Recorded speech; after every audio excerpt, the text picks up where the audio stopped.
صدیوں پرانے وعدے اور ان کے گہرے نتائج، یہ کہانی ہے ان وعدوں کی، ان معاہدوں کی جو قوموں کی تقدیر کا رخ موڑ دیتے ہیں۔ لیکن کیا کبھی سوچا ہے کہ تاریخ کا سب سے پہلا جرم بھی ایک ٹوٹے ہوئے عہد کا ہی نتیجہ تھا؟ تو چلیے اس کھوج کی شروعات ایک بہت ہی بنیادی سوال سے کرتے ہیں۔ تاریخ کی کتابوں میں درج سب سے پہلا جرم آخر تھا کیا؟ اس کا جواب ہمیں ایک ایسی کہانی کی طرف لے جاتا ہے جو آج بھی اتنی ہی اہم ہے جتنی ہزاروں سال پہلے تھی۔ چلیں پھر ذرا گہرائی میں اترتے ہیں۔ ہماری پہلی مثال ہے حضرت آدم علیہ السلام کے دو بیٹوں حابیل اور قابیل کی کہانی۔ اور یہ صرف ایک قصہ نہیں بلکہ انسانی فطرت کی گہرائیوں میں جھانکنے کا ایک موقع ہے۔ کہانی کا آغاز بہت سادہ ہے۔ سوچیں، دو بھائی ہیں، دونوں اللہ کی رضا چاہتے ہیں اور دونوں اپنی اپنی طرف سے بہترین پیشکش کرتے ہیں، لیکن ان کے دلوں میں جو نیت تھی وہ بالکل مختلف تھی۔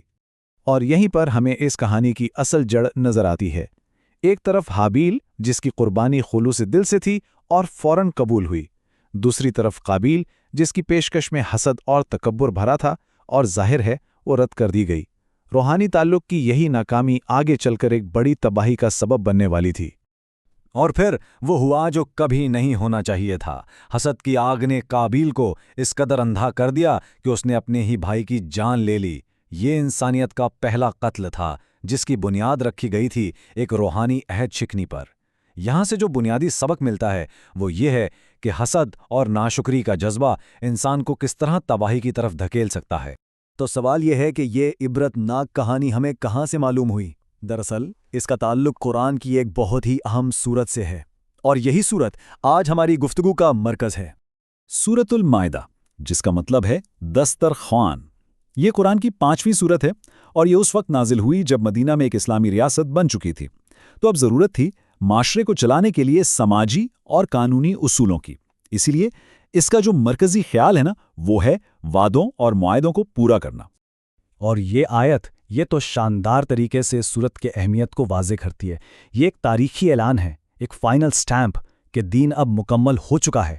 یہ صرف ایک آیت نہیں بلکہ ایک سنگ میل ہے جو اس باب کو ایک خاص مقام دیتا ہے۔ تو اب ذرا بڑے پیمانے پر سوچتے ہیں، اگر ایک انسان کی وعدہ خلافی کا انجام قتل ہو سکتا ہے، تو جب ایک پوری کی پوری قوم اپنا وعدہ توڑتی ہے تو اس کے نتائج کیا ہوں گے؟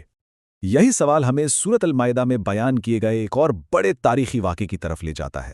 یہ کسی ایک فرد کی نہیں بلکہ ایک پوری قوم کی وعدہ خلافی کی داستان ہے۔ منظر کچھ یوں ہے کہ حضرت موسیٰ علیہ السلام اپنی قوم کو اس سرزمین میں داخل ہونے کا حکم دے رہے ہیں جس کا ان سے وعدہ کیا گیا تھا۔ یہ ایک الہی حکم تھا اور ایک عظیم عہد کی تکمیل کا لمحہ تھا۔ لیکن خوف ان پر حاوی ہو گیا۔ انہوں نے وہاں کے طاقتور لوگوں کو دیکھا اور ہمت ہار بیٹھے، سیدھا سیدھا حکم ماننے سے انکار کر دیا۔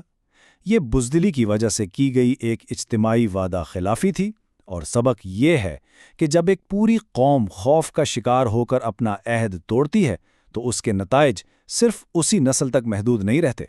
تو ان تباہ کن مثالوں کے بعد یہ سورت ہمیں صرف مسائل بتا کر چھوڑ نہیں دیتی، بلکہ یہ حل بھی پیش کرتی ہے، ایک پورا بلیو پرنٹ، ایک خاکہ کہ وعدوں کو نبھایا کیسے جائے۔ اس خاکے کا ایک حصہ ہماری روزمرہ کی زندگی سے جڑا ہے، جیسے کھانے پینے کے یہ اصول۔ اب یہ صرف کوئی ڈائٹ پلان نہیں ہے، یہ روحانی پاکیزگی کو برقرار رکھنے اور ایک ڈسپلن زندگی گزارنے کا طریقہ ہے۔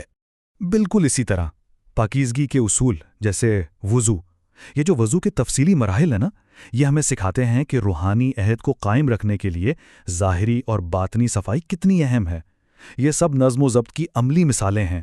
لیکن ان سب قوانین سے بھی بڑھ کر اس سورت کی روح ایک آیت میں سمو دی گئی ہے۔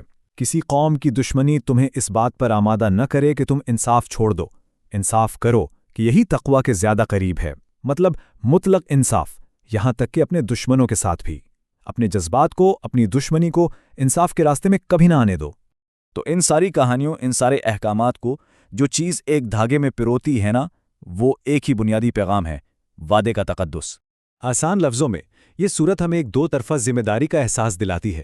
ایک طرف خدا کے ساتھ ہمارا ایمانی عہد اور دوسری طرف انسانوں کے ساتھ ہمارے سماجی اور اخلاقی معاہدے، اور دین کی تکمیل اسی میں ہے کہ دونوں کو نبھایا جائے۔ تو آخر میں یہ سورت ہم سب کے سامنے ایک سوال چھوڑ جاتی ہے کہ عہد و پیمان اور انصاف سے متعلق یہ قدیم اسباق آج کی اس جدید دنیا میں ہمارے وعدوں اور ہماری ذمہ داریوں کے لیے کیا معنی رکھتے ہیں؟ یہ وہ سوال ہے جس پر ہم سب کو اپنی ذاتی، معاشرتی اور عالمی سطح پر سوچنے کی ضرورت ہے۔